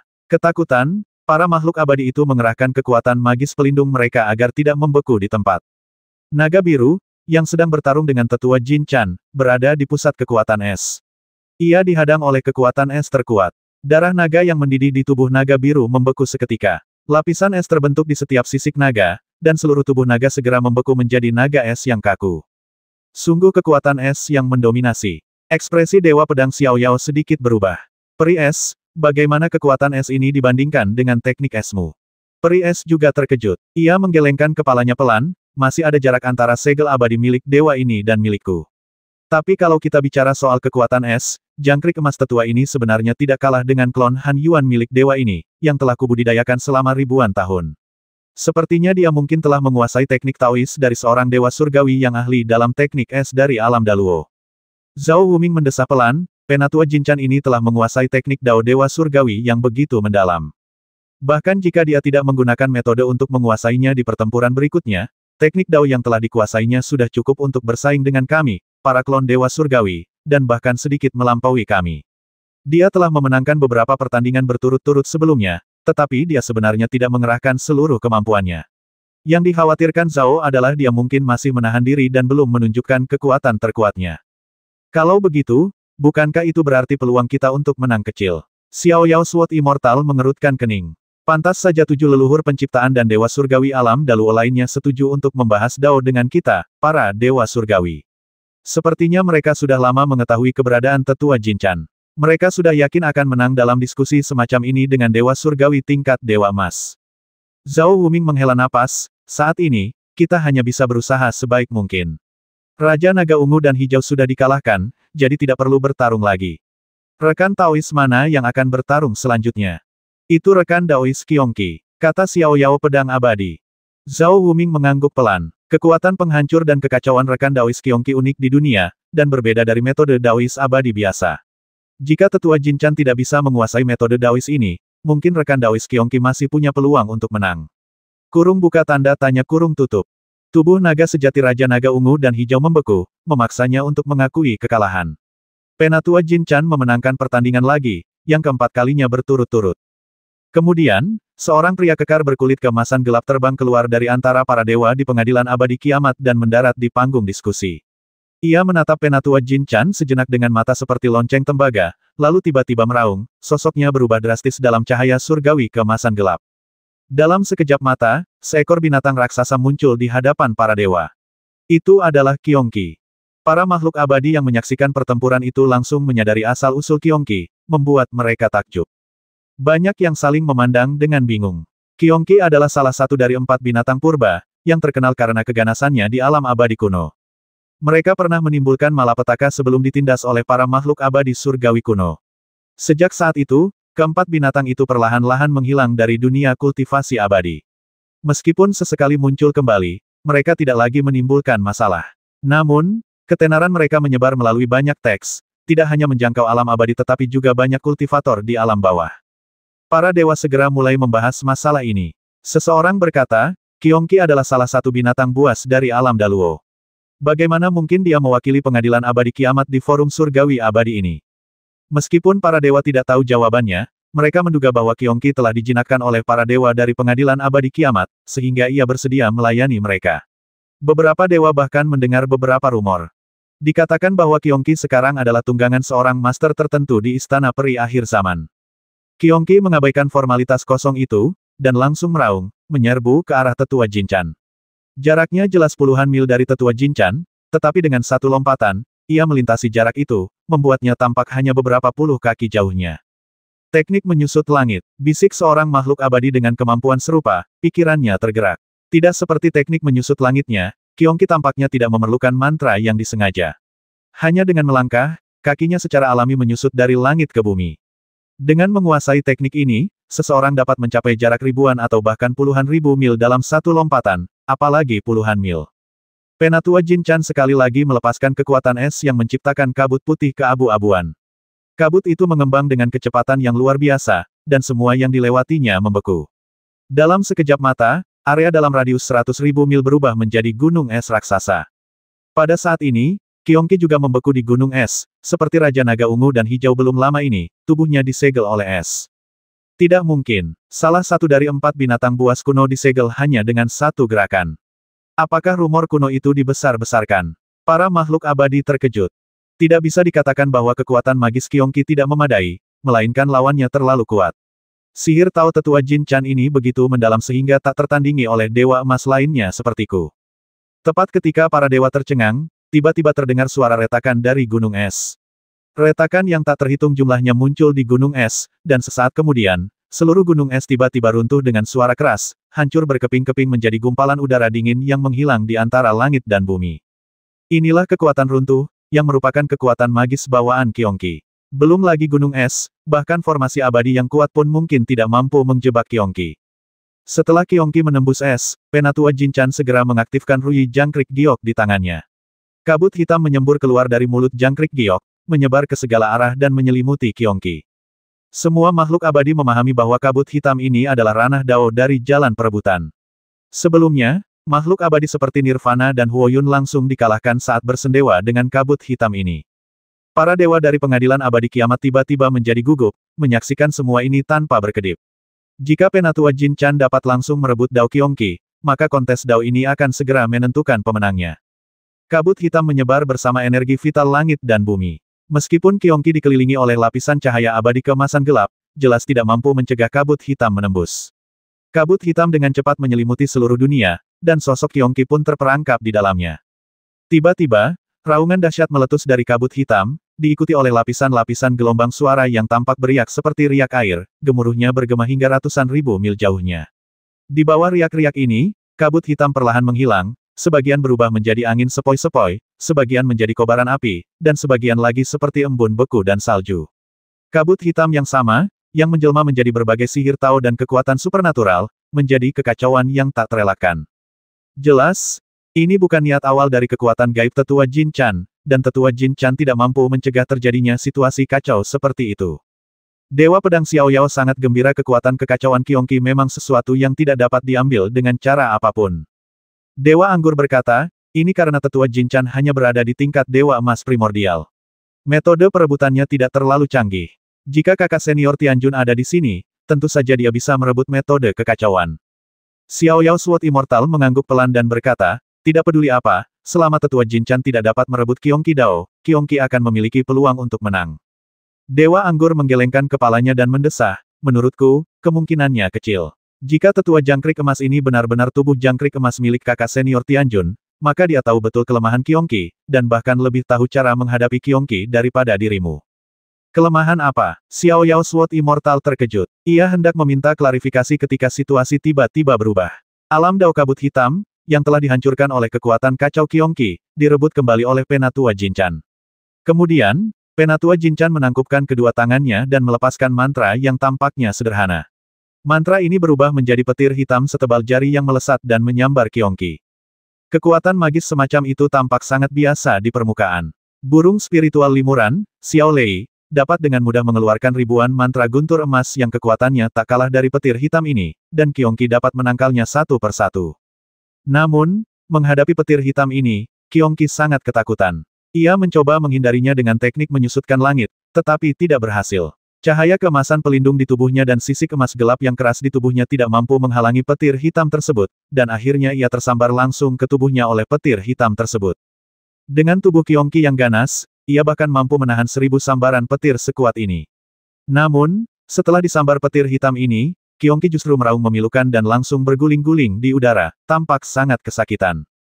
Dewa Pedang Xiao Yao terkejut. Ia telah melihat bahwa aura Qiongqi tidak hanya sangat lemah saat ini, tetapi juga ia tidak dapat menggunakan sihir Tao apapun. Bahkan Dewa Emas biasa pun dapat dengan mudah mengalahkannya. Apa yang terjadi? Bagaimana mungkin kilatan petir bisa mengalahkan Qiongqi? Qiongqi sepertinya sedang berada di bawah kendali yang sangat kuat saat ini. Tanya Dewa Pedang Xiao Yao dengan kaget. Dewa Anggur mendesah, kau tidak tahu, tapi dulu, ketika Qiongqi dan 4 binatang buas lainnya menimbulkan kekacauan di alam abadi, beberapa Dewa Langit kuno bekerja sama untuk membasmi atau mengalahkan keempat binatang buas itu, lalu menempatkan batasan warisan yang kuat di dalam diri mereka, mencegah mereka naik ke alam abadi surgawi selama beberapa generasi dan menyebabkan kekacauan lebih lanjut. Hanya Dewa Langit kuno pada masa itu yang dapat melihat segel warisan ini, dan hanya mereka yang tahu cara menghancurkannya. Dan aku ingat bahwa segel yang dipasang pada Qiongqi secara pribadi dibuat dan diberkati oleh saudara senior Tianjun. Jika Tetua Jangkrik Emas ini benar-benar tubuh jangkrik emas milik kakak senior Tianjun, dia tentu akan tahu cara mengaktifkan batasan warisan yang mengerikan itu dan mengalahkan Qiongqi dengan mudah. Begitu, Zhao Wuming mengerutkan kening. Ketika Jin Yu menaklukkan Qiongqi, ia sempat mengatakan kepadanya bahwa Qiongqi mungkin sedang berada di bawah semacam pengekangan, yang mencegahnya mencapai tahap Dewa Surgawi. Namun, sebelum Jin Yu dapat menemukan cara untuk menembus penghalang ini, sebuah kecelakaan terjadi di alam asal. Qiongqi baru saja terbangun dan mendapatkan kembali status Dewa Emasnya, jadi wajar saja jika ia tidak dapat melepaskan segel warisan di dalam dirinya. Karena Penatua Jin Chan telah menguasai metode untuk mengaktifkan segel warisan di dalam Qiongqi, Qiongqi rentan terhadapnya. Jika ia terus melanjutkan, Qiongqi hanya akan semakin tersiksa dan menderita, bahkan mungkin kehilangan vitalitasnya. Zhao Wuming memikirkan hal ini dan buru-buru berkata, Penatua Jin Chan, mohon cabut kekuatan magismu. Dalam pertempuran para dewa ini, kita akui kekalahan. Terima kasih. Tetua Jin Chan dengan tenang menarik kembali kekuatan magisnya, dan Qiongqi berhenti melolong. Ia segera berubah menjadi wujud manusia dan terbang kembali ke Zhao Wuming dan yang lainnya. Para dewa abadi alam Daluo kembali bersorak dengan antusias. Termasuk yang satu ini, Penatua Jin Chan telah memenangkan 5 pertandingan berturut-turut, dan masing-masing merupakan kemenangan yang bersih dan menentukan, tanpa kebuntuan atau pengeluaran mana yang signifikan. Ia hanya mengeluarkan beberapa kekuatan magis untuk mengamankan kemenangan dengan mudah. Ekspresi para dewa di pengadilan abadi kiamat semakin serius. Dengan setiap kekalahan, situasi semakin tidak menguntungkan bagi mereka. Lebih buruk lagi, di setiap pertandingan, Penatua Jangkrik Emas menunjukkan kekuatan magis yang luar biasa, membuat para dewa sama sekali tidak menyadarinya. Orang-orang bertanya-tanya apakah Penatua Jangkrik Emas memiliki kemampuan yang lebih hebat lagi yang belum terungkap. Huan Ling Er berkata, selanjutnya, giliran roh hantu abadi ini untuk bertarung. Saudara Wuming, apakah kau punya saran? Zhao Wuming merenung sejenak dan berkata, tubuh hantu Ling Er sangat ahli dalam ilusi. Ia tidak hanya bisa berubah wujud menjadi kultivator lain, tetapi juga bisa meniru keterampilan dan kekuatan magis mereka. Jika tubuh hantumu bisa berubah menjadi Penatua Jinchan dan meniru metode perebutannya, aku ingin tahu apakah kau bisa bertarung. Huan Ling Er tersenyum dan berkata, baiklah, Ling Er akan mencobanya. Lagi pula, itu hanya tubuh hantu, jadi aku bisa menghancurkannya. Bahkan jika aku tidak bisa mengalahkannya, Ling Er akan menguras vitalitas tetua Jinchan. Dengan begitu, tubuh Vajra Arhat Guru Situ akan mampu mengalahkannya. Zhao Wuming mengangguk pada titik ini, urutan pertempuran tidak dapat diubah, jadi ini satu-satunya rencana. Hantu itu berubah menjadi bayangan dan terbang ke panggung diskusi. Silakan. Setelah roh hantu itu memberi hormat, sosoknya tiba-tiba melintas dan berubah menjadi sosok tetua Jinchan. Para dewa tercengang. Meskipun mereka tahu bahwa salah satu dari dua tetua jangkrik emas di platform diskusi itu palsu, mereka tidak dapat melihat perbedaan apapun di antara mereka dengan mata terbuka para dewa. Sepertinya tidak ada perbedaan dalam aura mereka. Ilusi yang luar biasa, seru seorang dewa emas berjubah ungu. Setahu saya, tidak ada yang mulia dewa di antara para dewa surgawi alam Daluo yang unggul dalam ilusi. Mungkinkah ada dewa seperti itu di pengadilan abadi kiamat? Saya sedang mengembangkan kekuatan magis ilusi. Jika saya bisa menerima bimbingan dari dewa ini, saya akan mendapatkan manfaatnya seumur hidup. Dewa emas lainnya di sampingnya mendengus dingin dan berkata, ilusi hanyalah tipuan belaka. Mari kita lihat bagaimana Penatua Jinchan mengalahkannya. Wajah pria berjubah ungu itu menggelap. Entah tetua Jinchan bisa mengalahkan makhluk abadi ini atau tidak, pernyataan sahabat abadi ini bahwa ilusi hanyalah hal sepele mungkin agak bias. Langit dan bumi yang beraneka ragam, masing-masing dengan keunikannya sendiri, bagaimana mungkin seseorang bisa gegabah mengomentarinya. Sang dewa emas tertawa dan berkata, terus terang, ilusi tak lebih dari sekadar sulap. Ilusi mungkin berguna untuk membingungkan dan menipu orang lain, tetapi dalam pertarungan satu lawan satu, apa gunanya ilusi? Mungkinkah dengan berubah menjadi wujud lawan, mereka tak akan berani menyerang? Pria berjubah ungu itu berkata, sahabat abadi ini tidak tahu bahwa ilusi itu luas dan mendalam. Ilusi bukanlah sesuatu yang bisa digambarkan begitu saja sebagai tipuan untuk menipu mata. Kudengar ilusi yang benar-benar canggih tidak hanya bisa menciptakan penampilan kultivator lain, tetapi bahkan bisa meniru metode mereka sendiri, dengan kegunaan yang tak terbatas. Meniru Dao, sang dewa emas tertawa terbahak-bahak. Setiap Dao yang dipahami seorang kultivator telah melalui pengalaman pencerahan dan kerja keras yang tak terhitung jumlahnya. Setiap Dao diperoleh dengan susah payah, jadi bagaimana mungkin ia dapat dengan mudah ditiru? Jika seseorang dapat meniru Dao, bukankah ia akan menjadi tak terkalahkan? Pria berjubah ungu itu berkata dengan tenang, siapa yang berani bilang itu mustahil? Tetua jangkrik emas ini sepertinya bisa mengambil alam Dao orang lain. Kalau dia bisa mengambil hukum Dao, kenapa dia tidak bisa menirunya? Sementara dua dewa emas berdebat dengan suara rendah, dua tetua jangkrik emas di panggung diskusi mengambil tindakan satu demi satu, dan keduanya benar-benar mengeluarkan kabut hitam. Tiba-tiba, tetua jangkrik emas yang tak terhitung jumlahnya muncul dari kabut hitam. Sulit untuk membedakan aura asli atau palsu dari setiap tetua jangkrik emas. Yang awalnya berupa diskusi empat mata tentang Dao dan duel, tiba-tiba berubah menjadi pertarungan yang melibatkan ribuan tetua jangkrik emas. Akibatnya, para penonton sama sekali tidak bisa membedakan mana yang asli dan mana yang palsu, dan bertanya-tanya mana yang tetua jangkrik emas asli dan mana yang roh hantu. Di udara, tetua jangkrik emas yang tak terhitung jumlahnya terlihat saling bertarung. Satu demi satu, tetua jangkrik emas terbasmi dalam pertarungan, menghilang menjadi gumpalan asap hijau dan lenyap, tetapi semakin banyak tetua jangkrik emas yang muncul, membuat pertarungan tampak sangat kacau. Entah itu benar atau salah, musuh atau kawan, sulit bagi penonton untuk membedakannya. Mungkin hanya kedua sosok abadi dalam pertarungan itu sendiri yang tahu. Melihat pemandangan ini, Xiao Yao Sword Immortal terkejut dan bingung. Ia bertanya kepada Huan Ling Er, aku tidak tahu apa-apa tentang teknik ilusi peri Huan. Hanya peri itu sendiri yang paling tahu. Aku ingin tahu apakah tubuh hantu peri Huan telah mereplikasi kekuatan magis perebutan milik Penatua Jinchan. Huan Ling Er menggelengkan kepalanya sedikit, ekspresinya serius, dan berkata, aku juga tidak tahu. Untuk membuat klon roh hantu lebih kuat, aku memberinya kesadaran independen dan pikiran ilahi, memberinya otonomi yang lebih besar. Karena itu, aku tidak bisa mengendalikan setiap gerakannya. Namun, tubuh hantu ini jelas berasal dari dua kultivator dalam pertempuran. Dengan kata lain, terlepas dari apakah klon roh hantu telah menyalin metode penyitaan, Penatua Jinchan pasti telah menguasai teknik ilusi tingkat lanjut dan seharusnya telah menguasai sebagian metode transformasi klon roh hantu. Mengingat kekuatan Taoisme kedua belah pihak, Penatua Jinchan jelas tidak dirugikan. Mengenai apakah klon roh hantu telah memperoleh beberapa keuntungan, aku belum bisa memastikannya saat ini. Namun, melihat situasinya, pertarungan antara kedua makhluk abadi itu tampaknya telah mencapai jalan buntu.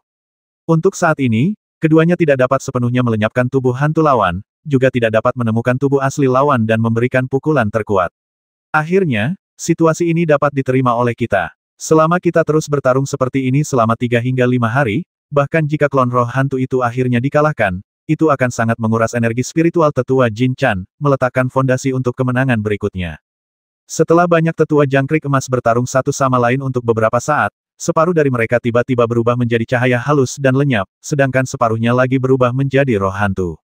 Perihuan sedikit mengernyit dan berkata, tetua jangkrik emas menyadari bahwa teknik transfigurasi yang ia kuasai hanya bersifat dangkal dan tidak dapat membantunya memenangkan pertempuran, jadi ia menyerah.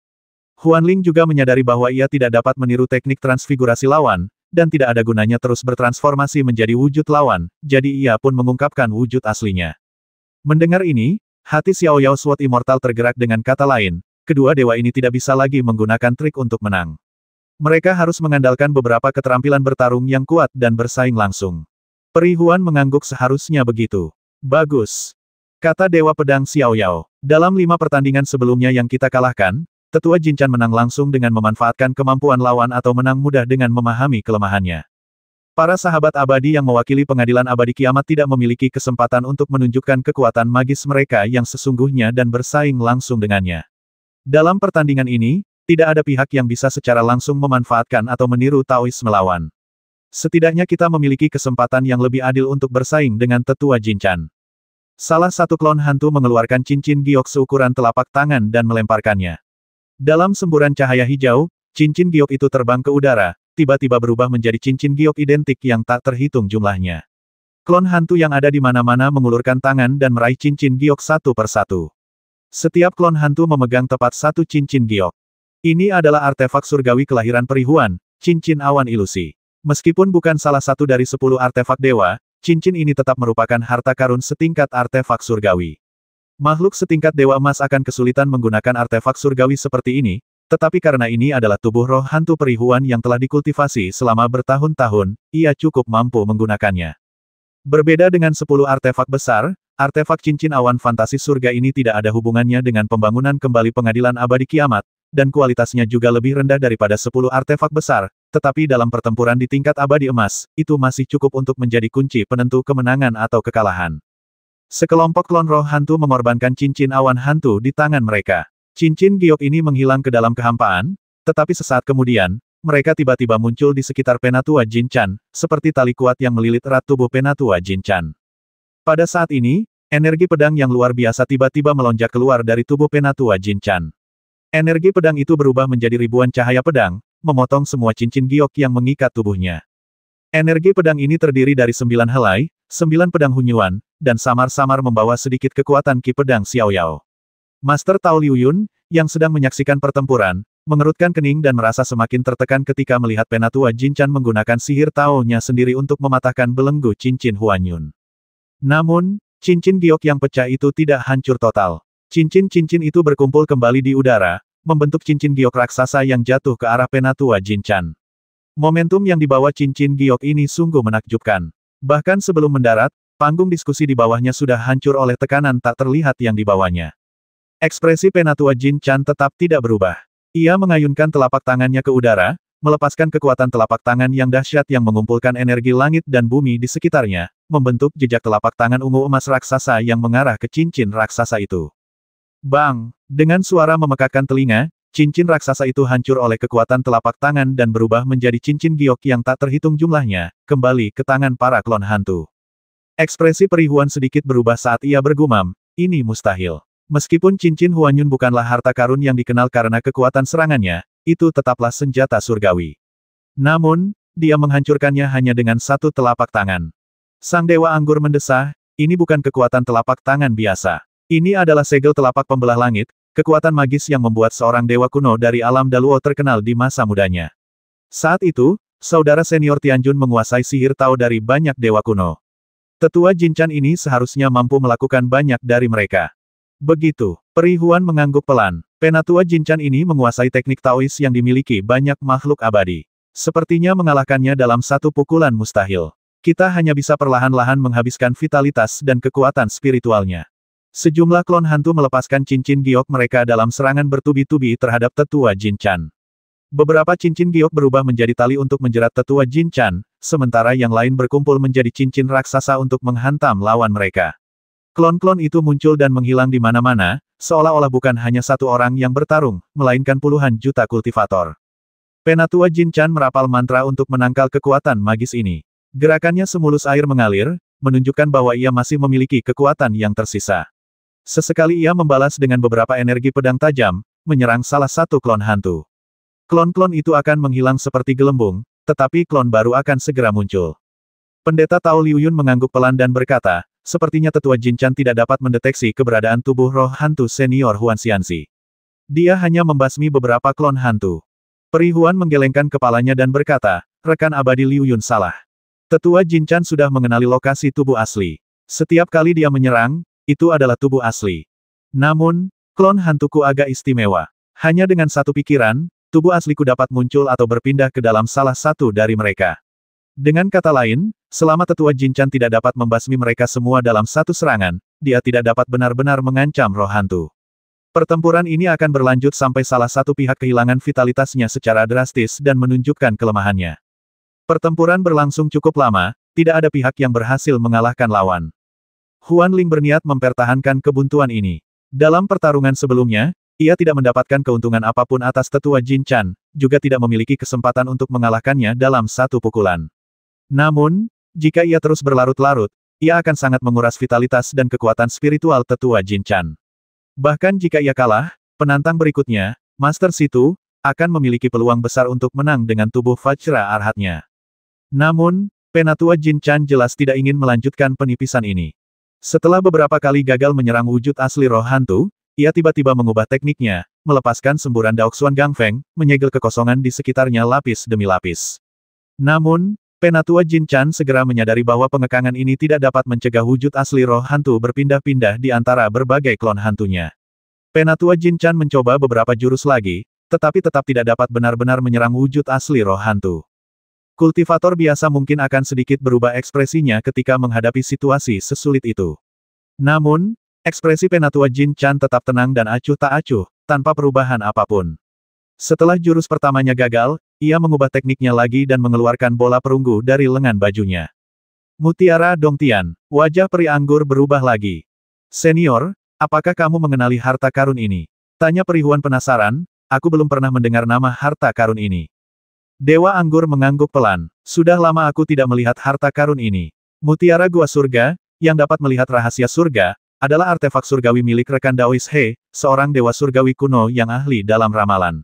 Aku tidak menyangka kakak senior Tianjun tidak membawa harta karun ini, melainkan meninggalkannya di alam Daluo. Peri Huan bertanya dengan ragu, jika itu artefak ramalan, apa gunanya dalam pertempuran? Dewa Anggur mendesah, Peri Huan, kau tidak tahu. Konon, ketika alam Daluo pertama kali diciptakan, seorang manusia batu bermata satu lahir. Ia memiliki lebih banyak pengalaman daripada makhluk surgawi kuno seperti kita. Kemudian, entah mengapa, manusia batu itu runtuh, dan tubuhnya berubah menjadi bumi, gunung, dan sungai, membentuk negeri dongeng kuno. Kemudian, negeri dongeng kuno ini juga runtuh dan lenyap. Dan konon, manik-manik langit gua ini dimurnikan dari mata manusia batu itu.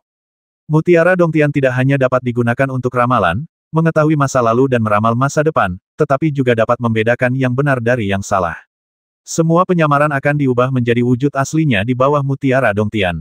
Dulu, ketika saya dan Taois He sedang minum-minum, kami bercanda bahwa hanya Mutiara Dongtian yang dapat mematahkan semua ilusi di dunia. Peri Huan terkejut saat mendengar ini, dan menatap kedua peri yang bertarung itu dengan sedikit gentar. Penatua Jin Chan menyuntikkan beberapa mantra rumit ke dalam Mutiara Dongtian. Mutiara Dongtian itu terbang tinggi ke angkasa, menyerap energi langit dan bumi di sekitarnya, dan berubah menjadi mata abadi besar berkelopak hitam, mengamati segala sesuatu di sekitarnya. Ketika para makhluk abadi melihat mata abadi yang berubah dari manik-manik gua, mereka semua merasakan sensasi istimewa seolah-olah mereka telah ditembus dalam sekejap. Banyak ekspresi para makhluk abadi berubah secara halus. Penatua Jin Chan menyuntikkan beberapa aliran energi vital lagi ke dalam Mutiara Dongtian, dan tiba-tiba sinar cahaya 10 warna yang cemerlang jatuh dari Mutiara Dongtian, menerangi seluruh dunia. Dalam cahaya kemerahan, banyak makhluk abadi berubah wujud secara drastis. Beberapa berubah menjadi binatang dan burung abadi, dan Qiongqi juga berubah menjadi tubuh binatang suci. Semua makhluk abadi mengungkapkan wujud asli mereka. Di bawah cahaya kemerahan ini, klon-klon pantom yang tak terhitung jumlahnya menghilang dalam sekejap, tanpa meninggalkan apapun. Hanya tubuh utama pantom yang tersisa. Hanya tersisa satu cincin giok hantu di tangan tubuh asli roh hantu tersebut. Terlebih lagi, setelah disinai cahaya kemerahan, kilau cincin tersebut meredup. Jelas, cincin itu terbatas dan tidak dapat mengerahkan kekuatan ilusi terkuatnya. Penatua Jin Chan menjentikkan jarinya, dan seberkas cahaya pedang mengenai roh hantu. Roh hantu berkelebat, berubah menjadi beberapa klon hantu, tetapi klon-klon ini menghilang begitu mereka muncul. Roh hantu terpaksa mengangkat cincin giok di tangannya dan memancarkan lapisan cahaya abadi, nyaris menghalangi cahaya pedang yang tajam. Saat mutiara Dongtian muncul, semua ilusi Huanling menjadi tak berdaya. Penatua Jin Chan melepaskan energi pedang yang lebih dahsyat, setiap pedangnya lebih dahsyat dari sebelumnya. Akhirnya, ia melepaskan serangan gabungan 9 pedang primordial, yang kekuatannya secara mengejutkan bahkan melampaui jurus pedang awal Taois Liu Yun. Peri Huan mendesah pelan dan hanya bisa membiarkan Huan Ling mengaku kalah. Pengadilan abadi kiamat telah kalah dalam pertempuran lainnya. Setelah roh hantu kembali ke Peri Huan, ia memenjarakannya sementara, menunggu untuk berasimilasi dan menyatu dengan tubuhnya di masa depan, sehingga kekuatan makhluk surgawinya dapat pulih sepenuhnya. Menciptakan tubuh roh hantu ini menghabiskan banyak energi asli Peri Huan. Zhao Wuming bertanya, Senior Jiuxian, metode keabadian surgawi apa lagi yang dikendalikan oleh Penatua Jin Chan, dan artefak surgawi apa yang dimilikinya? Dewa Anggur menggelengkan kepalanya. Aku juga tidak yakin. Kakak senior Tianjun menguasai cukup banyak teknik Tao saat itu, banyak di antaranya setingkat Dewa Surgawi. Aku hanya tidak tahu apakah tubuh jangkrik emas ini mewarisi semuanya. Jika Penatua Jangkrik Emas menguasai semua teknik Tao itu, dia akan seperti gabungan klon Dewa Emas primordial dari beberapa Dewa Surgawi, menguasai berbagai teknik Tao dan kemungkinan besar memiliki berbagai macam artefak surgawi. Aku khawatir tidak ada Dewa Emas primordial atau klon Dewa Surgawi yang mampu menandinginya. Bukan hanya para dewa yang mewakili Istana Dewa Kiamat, tetapi bahkan 9 dewa lainnya yang mewakili alam Daluo, tidak akan sebanding dengan Penatua Jangkrik Emas. Zhao Wuming menghela napas pelan dan berkata, Senior Jiuxian benar. Bahkan jika kita tidak menggunakan metode perebutan, kita akan kesulitan menghadapi penguasaan metode abadi surgawi milik Penatua Jin Chan. Saat ini, kita berada di ambang dilema. Kita hanya bisa pasrah dan berjuang terus-menerus untuk melihat apakah kita bisa menemukan kelemahan Penatua Jin Chan. Master Situ, mohon berusahalah sebaik mungkin. Saya mengerti, Biksu Tua. Master Situ mengangguk dan mengirimkan klon Vajra Arhatnya untuk bertarung. Setelah Vajra Arhat terbang keluar dari penghalang isolasi, ia menangkupkan kedua tangannya sebagai penghormatan kepada Tetua Jin Chan dan berkata, Donor, kumohon. Setelah selesai berbicara, Vajra Arhat segera melafalkan nama Buddha. Tubuhnya tiba-tiba membesar, cahaya keemasan berkilauan di sekujur tubuhnya. Dalam sekejap, ia berubah menjadi Buddha emas yang agung. Karangan bunga ungu keemasan yang menyelimuti Buddha emas itu dihiasi dengan segel Buddha, memancarkan cahaya keemasan yang berkilauan. Seorang manusia fana yang hadir pasti akan percaya bahwa mereka telah melihat kedatangan Buddha dan kemungkinan besar akan langsung membungkuk hormat. Buddha emas membuka mulutnya dan menyemburkan sebuah lonceng emas kecil, yang merupakan lonceng Tai Huang, salah satu dari 10 senjata Dewa Agung. Vajra Arhat tahu betapa kuatnya Penatua Jin Chan dan tidak berani mengujinya, jadi ia menggunakan senjata dewa untuk mempersulit lawan merebutnya. Buddha emas terus-menerus melantunkan syair-syair Sansekerta di mulutnya, dan membuat segel Buddha dengan tangannya untuk memberkati lonceng Tai Huang. Lonceng Tai Huang mengembang tertiup angin, dan vitalitas langit dan bumi di sekitarnya tersedot dan semuanya tersimpan di dalam lonceng Tai Huang. Dalam sekejap mata, lonceng Tai Huang tiba-tiba membesar hingga ukuran 10.000 mil, menyelimuti seluruh langit dan bumi di sekitarnya. Para dewa tercengang. Artefak ini sungguh luar biasa. Di tangan klon tingkat Hunyuan Jinxian, kekuatannya begitu dahsyat. Jika dipegang oleh seorang dewa, bukankah seharusnya ia menyelimuti seluruh negeri dongeng? Pada kenyataannya, fungsi lonceng Kaisar Agung di antara 10 artefak ilahi adalah untuk menstabilkan antarmuka. Jika diaktifkan sepenuhnya, itu akan cukup untuk mencakup seluruh alam semesta, menstabilkan struktur antarmukanya. Transformasinya saat ini menjadi hamparan luas, yang menutupi langit dan matahari, hanyalah sebuah ujian kecil. Pada awalnya, Tetua Jin Chan masih mundur, tetapi dia tidak punya cara untuk mundur, dan lonceng Tai Huang masih mendekatinya dengan sangat cepat.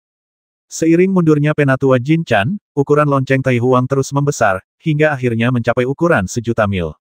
Sejauh mata memandang, para makhluk abadi tak dapat melihat ujung lonceng Tai Huang. Penatua Jin Chan telah menghilang dari pandangan para dewa. Jika dia terus mundur seperti ini, dia harus meninggalkan alam abadi Hongmeng untuk menghindari perlindungan lonceng Tai Huang. Para dewa diam-diam terkesima. Di antara para dewa dengan kultivasi keabadian emas, beberapa tidak dapat merasakan tepi lonceng emas. Mereka tidak tahu seberapa besar lonceng itu, juga tidak dapat merasakan lokasi Penatua Jin Chan.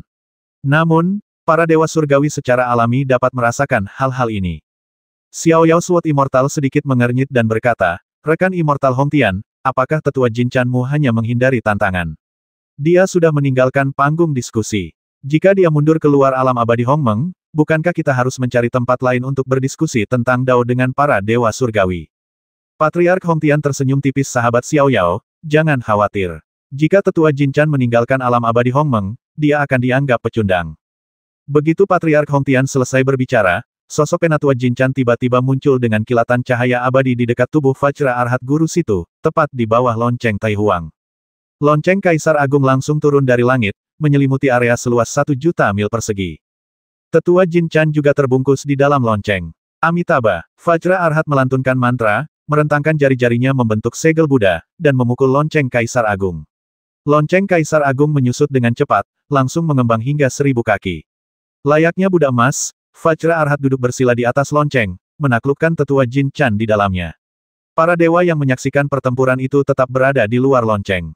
Dewa Pedang Xiao Yao sangat gembira. Lonceng Tai Huang milik Guru Situ adalah artefak pertahanan paling kuat di antara 10 artefak dewa. Sekarang tetua Jin Chan terperangkap di dalam lonceng Tai Huang, dia seharusnya tidak bisa keluar. Kompetisi ini kemungkinan besar akan dimenangkan oleh kita. Master Situ mengangguk pelan. Luar biasa, tubuh Vajra Arhat ini cukup untuk melepaskan bahkan 10% kekuatan magisku, dan juga bisa mengaktifkan lonceng Tai Huang. Jangankan seorang dewa emas Hunyuan, bahkan makhluk surgawi dari alam Daluo pun mungkin takkan bisa lepas dari lonceng Tai Huangku. Vajra Arhat menyatukan kedua telapak tangannya dan melantunkan mantra-mantra Buddha dalam hati. Lapisan-lapisan gelombang suara memancar dari mulutnya dan berubah menjadi segel Buddha emas, yang kemudian ditambahkan ke lonceng Tai Huang, menambahkan lapisan pola peri dan segel Buddha lainnya ke lonceng Tai Huang. Di dalam lonceng Tai Huang, langit dan bumi tak terlihat, hanya hamparan emas yang luas. Tetua Jin Chan terperangkap di dalamnya, tanpa jalan keluar yang terlihat. Di sekelilingnya, segel-segel Buddha yang kuat terus turun, dan gelombang nyanyian Buddha yang menggetarkan jiwa bergema, menghantam tetua Jin Chan. Ketika lonceng Tai Huang diaktifkan, Limuran, yang sedang bermeditasi dengan mata tertutup di ruangan yang tenang di lembah terpencil di alam abadi Hongmeng, tiba-tiba membuka matanya. Kekuatan Buddha yang begitu dahsyat, begitu familiar. Pasti itu lonceng Tai Huang Guru Situ. Gumam Limuran dalam hati, tapi tubuh Vajra Arhat Guru Situ adalah yang ketujuh muncul. Mungkinkah diskusi tentang para dewa ini berlangsung begitu cepat? Hanya dalam setengah hari, mereka sudah bertarung begitu banyak. Para petarung dalam pertempuran ini adalah sekelompok dewa emas tingkat atas, yang hampir setara dengan dewa surgawi. Masing-masing dapat memanfaatkan energi surgawi di sekitarnya untuk melepaskan kekuatan magis yang luar biasa dan melepaskan alam Dao yang dahsyat. Selama alam Dao masih utuh, seorang dewa emas akan sulit dikalahkan. Secara umum, kecuali kemampuan Dao kedua petarung sangat berbeda, akan sulit untuk menembus alam Dao lawan dan menentukan pemenangnya.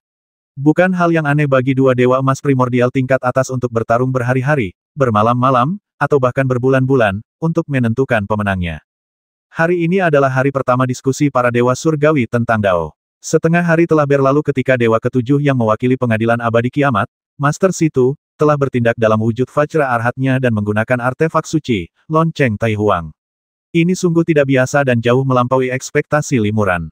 Guru, apakah Anda juga menyadarinya? Suara Xiao Lei terdengar dari luar ruang meditasi. Baru saja, lonceng Tai Huang diaktifkan, menghalangi langit dan matahari. Seluruh langit di atas tempat ini diselimuti olehnya. Sepertinya klon Guru Situ telah menggunakan kekuatan magisnya yang paling dahsyat. Tapi ini baru hari pertama diskusi Dewa Surgawi, kenapa klon Guru Situ sudah bertindak? Guru, haruskah kita bersiap? Limuran menjawab, waktunya selesai. Awalnya kupikir saat giliranku bertanding di forum Dewa Surgawi, pertarungannya akan berlangsung setidaknya beberapa bulan, atau bahkan 3 hingga 5 tahun. Aku bisa memanfaatkan kesempatan ini untuk akhirnya melatih semua diagram meridian dalam seni tanpa nama dan menyelesaikan satu sirkulasi agung lagi. Guru sudah menyelesaikan seluruh kultivasi seni tanpa nama. Xiao Lei terkejut sekaligus gembira, lalu bertanya dengan ragu, bukankah senior Wu Ming mengatakan bahwa teknik ini adalah jalan agung langit dan bumi, dan jika seseorang mengolahnya hingga tuntas, ia akan mencapai tingkatan dewa surgawi. Mengapa tingkat kultivasi guru tidak berubah? Limuran tersenyum dan berkata, meskipun Wu Mingjue diciptakan oleh Wu Ming, belum pernah ada yang benar-benar mempraktikkan rangkaian latihan ini sebelumnya, termasuk Wu Ming sendiri. Ia belum pernah mempraktikkan rangkaian latihan ini dari awal, jadi wajar saja jika ada beberapa perbedaan dari yang ia harapkan. Namun, setelah menyelesaikan teknik ini, meskipun saya tidak langsung mencapai tahap Celestial Immortal, prinsip-prinsip Dao yang terkandung di dalamnya sungguh di luar imajinasi Wu Ming. Rangkaian teknik tanpa nama ini berbeda dari teknik lain di dunia kultivasi abadi. Teknik lain di dunia kultivasi abadi hanya mengolah ranah atau kekuatan magis seseorang. Mempraktikkan teknik tanpa nama tidak secara langsung meningkatkan kultivasi seorang kultivator, juga tidak memberinya kekuatan magis yang mengguncang dunia. Teknik ini hanya memungkinkan seorang kultivator untuk lebih memahami Dao langit dan bumi melalui proses memilih dan melepaskan. Dapat dikatakan bahwa teknik ini mengolah pemahaman, bukan ranah atau kekuatan magis. Xiao Lei berkata, tapi kali ini, diskusi para dewa surgawi adalah pertarungan sihir. Sekalipun guru memiliki pemahaman tingkat tinggi, bagaimana mungkin dia bisa menang tanpa kemampuan sihir tingkat lanjut? Limuran tersenyum tipis yang disebut kekuatan magis tak terhitung jumlahnya pada dasarnya berevolusi dari berbagai metode Dao. Selama seseorang benar-benar memahami metode Dao tingkat lanjut, kekuatan magis tersebut tidak lebih dari sekadar mudah. Adapun harta karun, semakin kuat harta karun tersebut, semakin dekat metode Dao yang terkandung di dalamnya dengan asal-usul Dao surgawi. Namun, jika seorang kultivator tidak dapat memahami Dao, ia tidak akan dapat menggunakannya. Di sisi lain, jika seorang kultivator telah memahami metode Dao tingkat lanjut, harta karun apapun, bahkan sehelai rumput, sekuntum bunga, atau sehelai daun, dapat diubah menjadi senjata surgawi atau senjata dewa terkuat di dunia. Suara Xiao Lei yang terkejut terdengar. Apakah ini jalan agung dunia yang legendaris? Semuanya ada di dalam hati. Apakah sang guru telah berkultivasi hingga tingkat ini? Limuran menggelengkan kepalanya dan berkata, belum. Jika aku benar-benar mencapai Tao, alam kultivasiku secara alami akan berubah. Aku baru saja mulai melihat sekilas gerbang Dao surgawi, dan ini saja sudah jauh lebih tinggi daripada alam pemahamanku di kehidupan sebelumnya. Jika aku memahami Tao seperti sekarang, aku mungkin tidak akan memilih untuk meniru Kaisar Abadi Ling Tian. Sebaliknya, aku akan terus berkultivasi dan memahami, menggunakan Tao yang telah kupelajari untuk menyelamatkan Istana Abadi di akhir zaman. Semuanya bergantung pada usaha manusia. Karena kita dapat bertransformasi dari manusia biasa menjadi abadi, kita dapat memahami Dao agung langit dan bumi, dan bahkan mengubah takdir langit dan bumi, yang akan naik dan turun pada puncaknya. Dan sekarang, Wu Ming telah memberiku kesempatan kedua. Kali ini, aku pasti akan memanfaatkannya. Aku akan membangun kembali pengadilan abadi kiamat yang kubangun sendiri. Xiao Lei tertawa dan berkata, guru penuh semangat dan tenaga, tampaknya dia akan keluar dari pengasingannya. Benar sekali. Limuran mendorong pintu batu ruangan sunyi itu dan berkata, bahkan tubuh Vajra Arhat Master Situ sudah dikerahkan, dan beliau juga sudah menggunakan lonceng Tai Huang. Sepertinya aku akan segera bertindak. Aku yakin rekan-rekan abadi seperti Wu Ming dan Xiao Yao Jianxian sudah menunggu dengan cemas. Ayo berangkat sekarang. Xiao Lei berkata, tempat ini berjarak puluhan juta mil dari forum. Mungkin butuh waktu untuk sampai ke sana. Tuan masih perlu berjuang, jadi tolong hemat energimu dan biarkan Xiao Lei mengantarmu.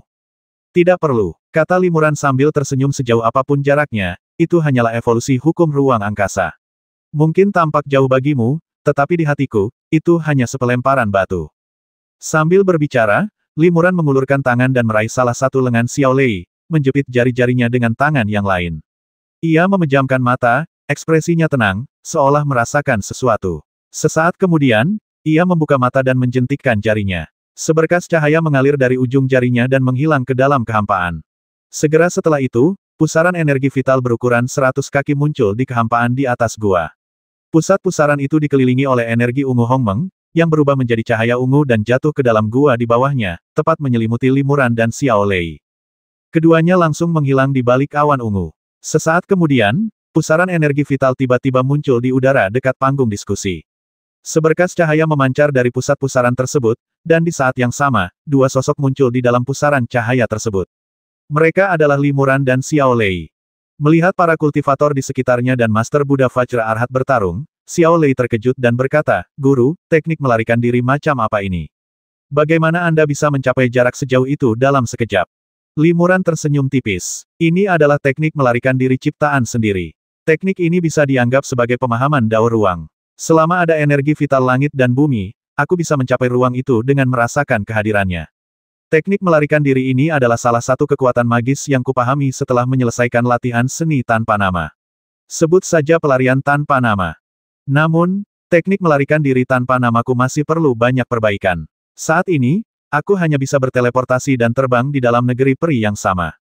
Jika aku menguasainya hingga tingkat tinggi, aku akan bisa bebas berpindah-pindah antar negeri peri, atau bahkan antar alam yang berbeda. Xiao Lei terkejut sekaligus gembira, dan hendak menanyakan beberapa pertanyaan lagi, tetapi ketika para suksian dari Istana Abadi Kiamat melihat Limuran datang ke sini, mereka langsung maju dan tidak memberi Xiao Lei kesempatan untuk melanjutkan berbicara dengan Limuran. Rekan Taois Li akhirnya keluar dari pengasingannya. Kata Peri Es. Ia mengamati Limuran dengan saksama dan mendapati bahwa Limuran masih berada di level Daluo Jinxian dan belum mencapai Hunyuan Jinxian. Ia sedikit kecewa. Rekan Taois Li telah tiba di waktu yang tepat. Kata Dewa Pedang Xiao Yao dengan cemas, kali ini, situasi di diskusi Dao Dewa Surgawi jauh lebih buruk dari yang kita perkirakan. Oh, Limuran sedikit mengernyit, mungkinkah kita lebih banyak kalah daripada menang? Bukan itu saja, Xiao Yao Sword Immortal menghela napas, kita sudah kalah 6 kali berturut-turut dan belum menang 1 kali pun. Benarkah? Limuran terkejut. Jadi, di antara para dewa yang mewakili alam Daluo, ada makhluk yang sangat kuat. Benar, Peri Es menimpali, bahkan klon Han Yuanku pun tak yakin bisa mengalahkan guru itu. Aku hanya berharap rekan Daois Li telah menguasai beberapa kekuatan magis yang luar biasa dahsyat selama berabad-abad ia mengasingkan diri di alam abadi Hongmeng. Kalau tidak, aku khawatir kita akan kalah telak dalam diskusi Dewa Surgawi. Jantung Limuran berdebar kencang. Setahunya, klon primordial dingin Peri Es telah diresapi kekuatan magis segel abadi. Begitu kekuatan es segel abadi dilepaskan, seluruh alam abadi Hongmeng bisa dibekukan. Dengan kekuatan magis sekuat itu, namun ia tidak bisa menjamin kemenangan, lawannya pasti sangat tangguh. Ia melanjutkan, bahkan Peri Es pun berkata begitu. Siapa ahli ini? Itu Penatua Jin Chan. Penatua Jin Chan ini memiliki latar belakang yang hebat, dan Taoismenya. Xiao Yao Sword Immortal hendak menjelaskan secara rinci, tetapi Limuran melambaikan tangannya dan berkata, biarkan aku memahaminya sendiri. Sambil berbicara, Limuran memejamkan mata, ekspresinya serius, telapak tangannya terangkat ke langit dan bumi, diam-diam merasakan segala sesuatu di sekitarnya. Melihat ini, para dewa berhenti mengganggunya. Sesaat kemudian, ekspresi Limuran sedikit berubah.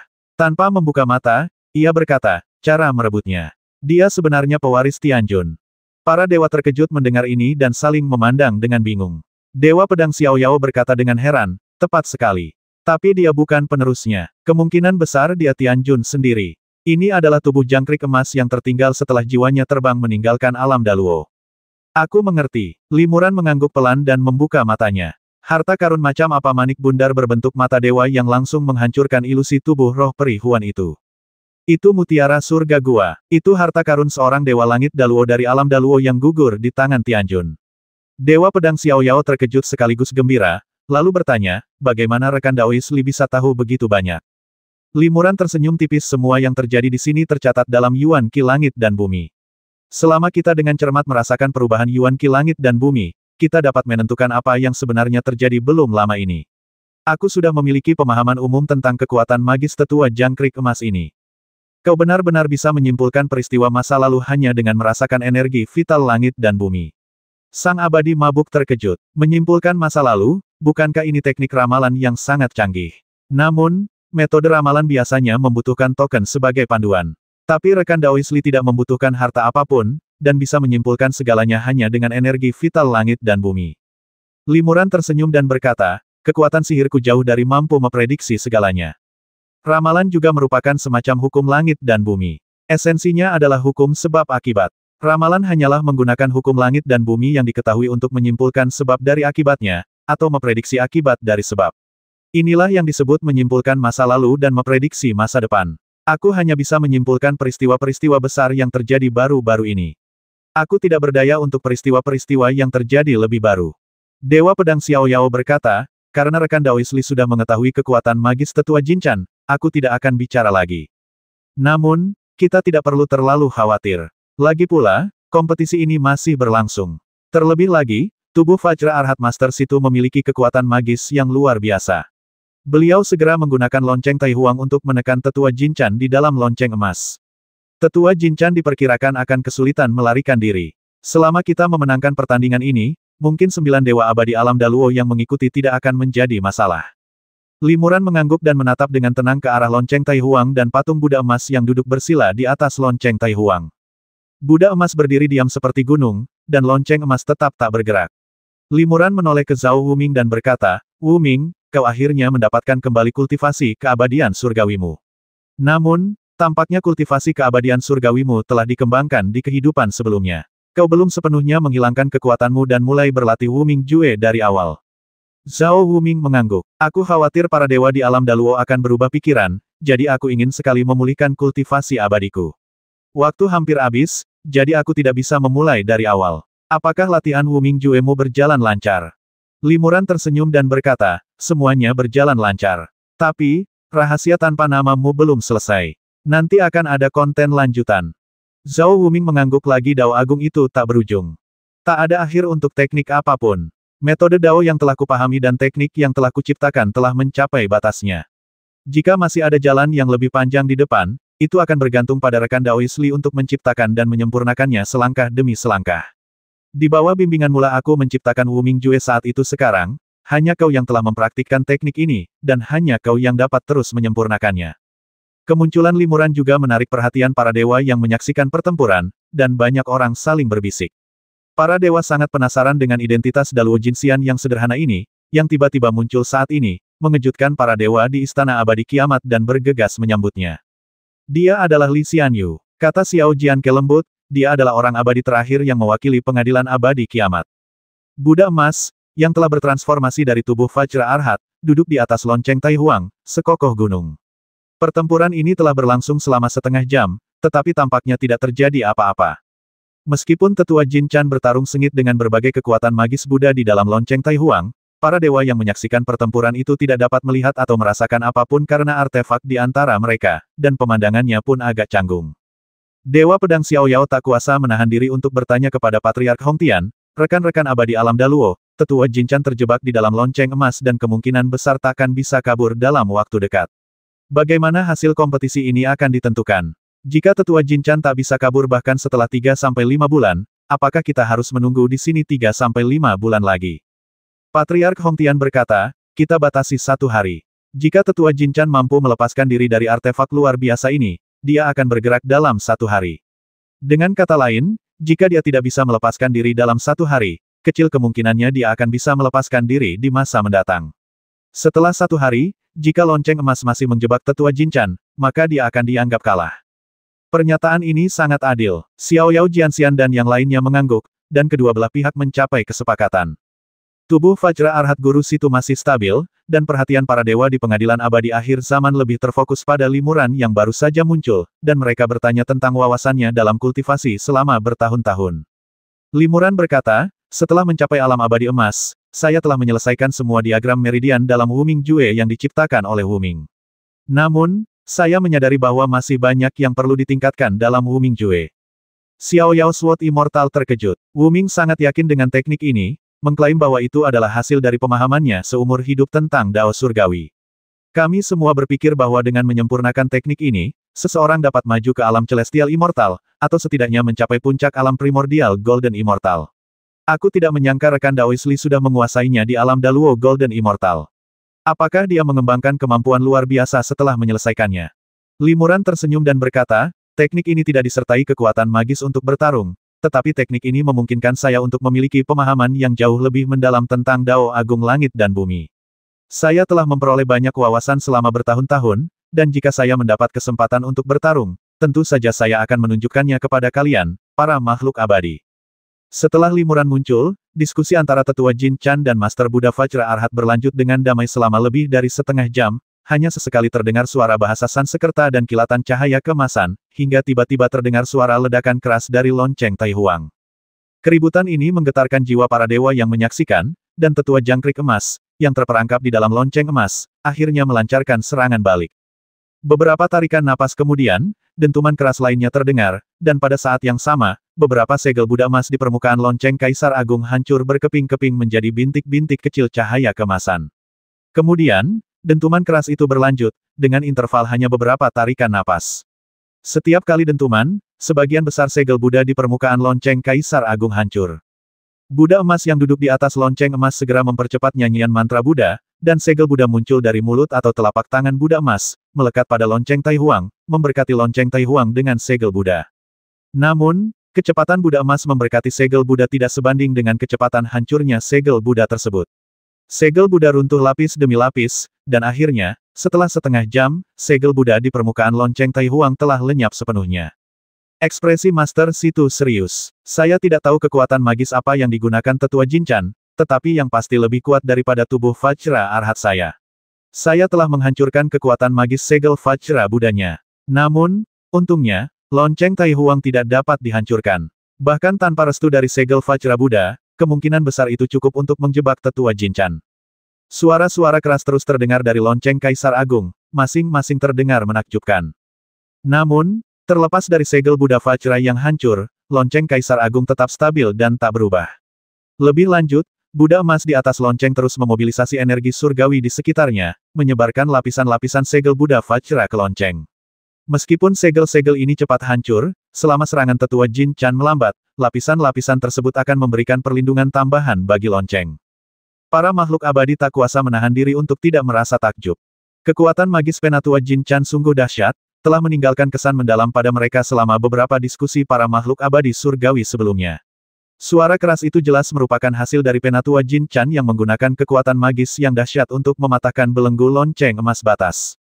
Namun, terlepas dari serangan kuat Penatua Jinchan, lonceng emas, yang hampir tanpa segel Buddha yang melindunginya, tetap tak bergerak, menunjukkan betapa kuatnya pertahanannya.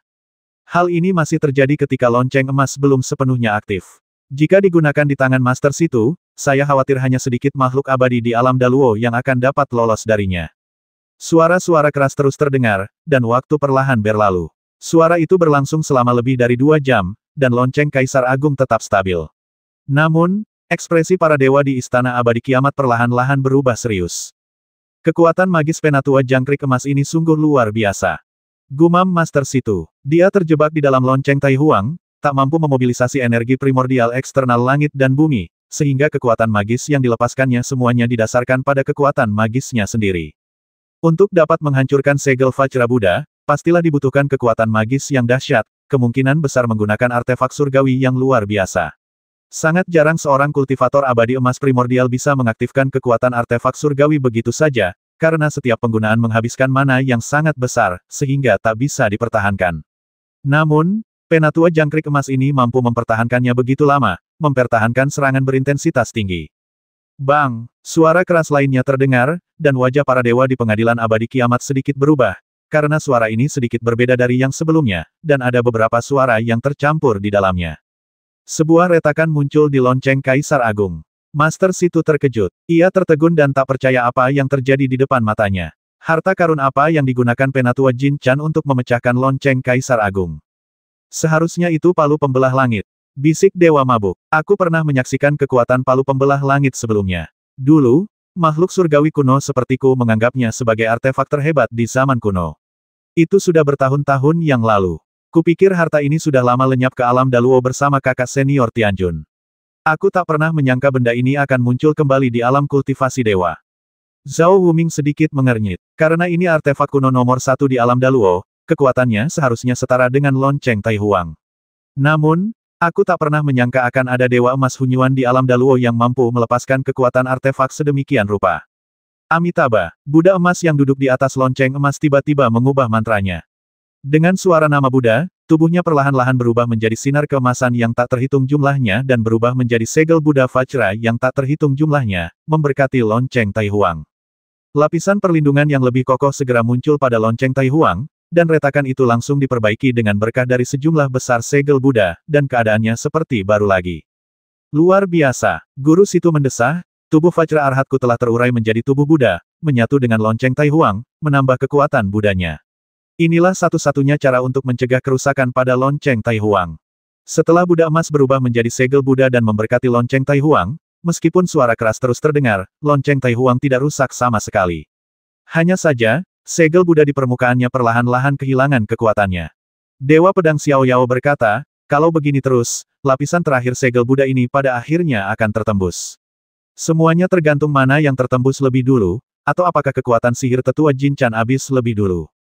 Namun, kedalaman kekuatan magis penatua Jin Chan jelas melampaui harapan para dewa. Setelah lebih dari 2 jam, lapisan terakhir segel Buddha pada lonceng emas juga hancur. Tanpa restu dari segel Buddha, lonceng Kaisar Agung hanya bisa mengandalkan kekuatan alaminya untuk menahan serangan tetua Jin Chan. 1 jam kemudian, retakan tipis kembali muncul pada lonceng Kaisar Agung. Meskipun retakan ini tidak signifikan untuk lonceng Kaisar Agung yang besar, retakan ini tetap menimbulkan kekhawatiran yang cukup besar di antara para dewa di Istana Abadi Kiamat. Master Situ berkata, waktunya tinggal sedikit lagi sampai batas waktu 1 hari. Mengingat kekuatan lonceng Kaisar Agung, Penatua Jin Chan pasti tidak akan bisa keluar dalam sehari. Namun, jika ini terus berlanjut, lonceng Kaisar Agung akan mengalami kerusakan. Zhao Wuming mengangguk. Kini para dewa di Istana Abadi Kiamat dihadapkan pada dilema. Jika mereka ingin memenangkan kompetisi ini, lonceng Tai Huang akan rusak dan jika mereka ingin melestarikan lonceng Tai Huang, mereka harus mengakui kekalahan terlebih dahulu. Tentu saja, ada peluang keberuntungan mungkin mana Penatua Jin Chan hampir habis, sehingga mencegah lonceng Kaisar Agung mengalami kerusakan serius dan memungkinkan pengadilan surgawi kiamat memenangkan kompetisi. Namun, risiko ini signifikan, karena suara keras menunjukkan bahwa serangan Penatua Jin Chan tidak menunjukkan tanda-tanda melemah. Hentikan. Limuran tiba-tiba berkata, lonceng Kaisar Agung adalah salah satu dari 10 artefak suci yang diperlukan untuk membangun kembali Istana Abadi Kiamat. Jika rusak parah, akan sangat sulit diperbaiki, yang akan memengaruhi kemampuan Istana Abadi Kiamat untuk dibangun kembali di masa mendatang. Dan meskipun bisa digunakan, jika ada bahaya tersembunyi akibat kerusakannya, struktur dunia yang sedang kita bangun kembali akan menjadi tidak stabil, yang akan menyebabkan masalah tanpa akhir. Dewa Pedang Xiao Yao menggelengkan kepalanya dan berkata, aku mengerti prinsip ini, tapi ini kesempatan terbaik untuk mengalahkan tetua Jin Chan. Jika aku tidak memanfaatkan kesempatan ini untuk mengalahkannya, aku khawatir aku akan kesulitan memenangkan beberapa diskusi berikutnya. Jangan khawatir, Limuran tersenyum tipis. Biarkan aku yang mengurus tetua Jin Chan. Tuan Situ, cepat ambil kembali lonceng Tai Huang. 1550